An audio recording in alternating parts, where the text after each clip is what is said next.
देखिए ये प्रॉब्लम है, क्या कर रहा है, पढ़िए।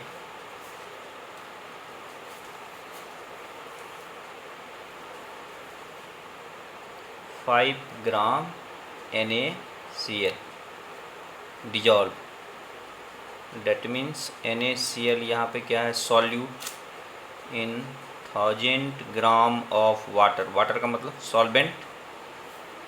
If the density of the resulting solution मतलब दोनों को जब मिला दिए, सॉल्यूट प्लस सॉल्वेंट मिला दिए, तब जो सॉल्यूशन बना, सॉल्यूट प्लस सॉल्वेंट सॉल्यूशन, तब उसका डेंसिटी कितना है बताइए, 0.0997 ग्राम पर सीसी या ml।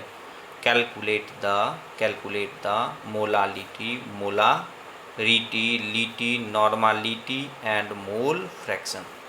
तो देखिए सबसे पहले आपको यहाँ पे मोलारिटी है, यहाँ भी मोल चाहिए, मोलालिटी में भी मोल चाहिए, और मोल फ्रैक्शन में भी आपको क्या चाहिए, मोल चाहिए। तो पहले मोल ही निकाल लीजिए। तो मोल कैसे निकालते हैं, weight given in gram by molecular weight in gram. कैसे निकालते हैं बोलिए, weight given in gram by molecular weight in gram. यहाँ पे NaCl सॉल्यूट है और सॉल्यूट का ही मोल्स पता करना है अभी क्योंकि हमको मोलारिटी निकालना, वहाँ भी मोल चाहिए, मोलालिटी में भी मोल चाहिए, मोल फ्रैक्शन में भी मोल चाहिए। चलिए मोल, सबसे पहले मोल निकाल लीजिए। वेट गिवन इन ग्राम, बोलिए weight given in gram by में मॉलिकुलर वेट, ये मॉलिकुलर वेट है, ये क्या है हमारा बोलिए, मॉलिकुलर M1 लिख रहे हैं, M नहीं लिख रहे हैं, M1 is the molecular weight. चलिए तो सबसे पहले आप निकाल लीजिए, सबसे पहले निकाल लीजिए। एक बात मैं आपको बता दूं कि प्रॉब्लम पढ़िए और गिवन डेटा सबसे पहले लिखिए। प्रॉब्लम पढ़िए और गिवन डेटा, जैसे सॉल्यूट मतलब नमक NaCl है ना, यहाँ पे NaCl सॉल्यूट कितना मिला है, 5 ग्राम, किस में मिला है, सॉल्वेंट में मिला है, कितना है, 1000 ग्राम, देखिए दिया हुआ है। वाटर मतलब सॉल्वेंट, सॉल्यूट प्लस सॉल्वेंट क्या हो जाएगा, सॉल्यूशन। तो सॉल्यूट 5 ग्राम है, सॉल्वेंट कितना है 1000 ग्राम, तो 5 + 1000 कितना हो जाएगा, 1000 ग्राम। ये सॉल्यूशन निकल गया, 1000 ग्राम क्या निकल गया, सॉल्यूशन, सॉल्यूट प्लस सॉल्वेंट। तो हमने सॉल्यूशन का मास निकाल लिया, बोलिए क्या निकाल लिया, सॉल्यूशन का मास। प्रॉब्लम में सॉल्यूशन का डेंसिटी दिया है, प्रॉब्लम में सॉल्यूशन का डेंसिटी दिया है और सॉल्यूशन का मास हमने निकाल लिया सॉल्यूट प्लस सॉल्वेंट से। तो डेंसिटी इक्वल टू होता है मास बाई वॉल्यूम। तो वॉल्यूम क्या हो जाएगा, मास बाई डेंसिटी।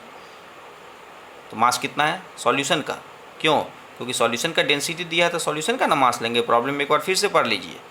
हाँ, तो यहाँ से वॉल्यूम हमने निकाल लिया, किसका निकाल लिया, सॉल्यूशन का। देखिए सॉल्यूशन का डेंसिटी, सॉल्यूशन का मास, तो वहाँ से जो फार्मूला आएगा तो वॉल्यूम भी किसका निकलेगा, सॉल्यूशन का। और कितना वॉल्यूम निकलेगा यहाँ से करेंगे तो 1008 ml, 1008 ml। बोलिए 1008 ml वॉल्यूम आ गया। आप कहेंगे क्यों वॉल्यूम निकाले, तो ये पूछने वाली बात है। मोलारिटी निकाल रहे हैं, मोलारिटी का डेफिनेशन को पता होना चाहिए। मोलारिटी के लिए वॉल्यूम ही चाहिए सॉल्यूशन का, वॉल्यूम ही चाहिए किसका, सॉल्यूशन का। सब मैं बता रहा हूँ बारी बारी से। तो यहाँ से देखिए सबसे पहले निकाल लीजिए मोलालिटी, क्योंकि यहाँ कोई टेंशन वाली बात नहीं। तो मोलालिटी क्या होता है, number of moles of solute पर kg ऑफ सॉल्वेंट। मोल्स निकाल चुके हैं, एक बार जब मोल्स निकाल चुके सॉल्यूट का तो बस पुट करिए 5/58.5 मोल्स। मोलालिटी के लिए होता है number of moles of solute पर kg, दिया हुआ है प्रॉब्लम में 1000 ग्राम है, तो ग्राम को 1000 ग्राम को kg में लिखेंगे, कितना लिखेंगे जी, 1 kg। डेफिनीशन यही ना होता है, मोल पर kg of solvent, solvent solvent solvent, molality हो गया। चलिए अब क्या निकाल लो, मोलारिटी। मोलारिटी के लिए ही वॉल्यूम निकालना पड़ा, क्योंकि मोलारिटी का डेफिनेशन होता है नंबर ऑफ मोल्स। तो मोल्स एक बार निकल चुका तो वही ना पुट करेंगे बाबू, 5/58.5 मोल्स तो एक बार निकल चुका है। मोल्स ये होता है number of moles of solute, बोलिए पर लीटर ऑफ सॉल्यूशन। क्या होता है, पर लीटर, लीटर में नहीं निकला है, वॉल्यूम ml में निकला है। सॉल्यूशन का वॉल्यूम ml में निकला है, तो कौन सी बड़ी बात है, क्या लिख देंगे 1.008 लीटर। कैलकुलेट कर लेंगे, मोलारिटी भी निकल जाएगा। यहाँ से कैलकुलेट करेंगे, क्या निकल जाएगा, बोलिए मोलारिटी। आप कहेंगे तो मैं आंसर भी बता दूंगा, कहेंगे तो मैं आंसर भी बता दूंगा। बोलिए 0.085, 0.085 और मोलालिटी तो कुछ बात ही नहीं है, यहीं से सीधे लिख देंगे। क्या लिख देंगे बोलिए? मोलालिटी कितना आ जाएगा? कितना आएगा बोलिए? 0.084 m।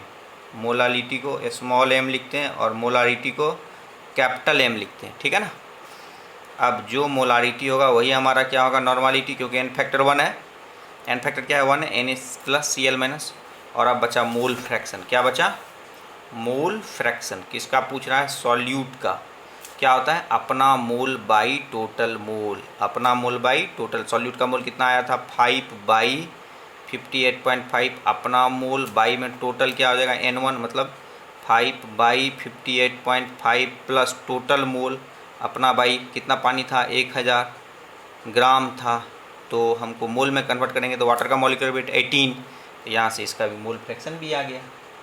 मोल फ्रैक्शन आ गया 1 पॉइंट, कैलकुलेट कर लीजिए, 1.53 इंटू 10⁻³ कैलकुलेशन एक बार फिर आप कर लेंगे। तीनों सारा निकल गया। तो यही प्रॉब्लम है, बहुत ही आसान है, कोई दिक्कत नहीं है।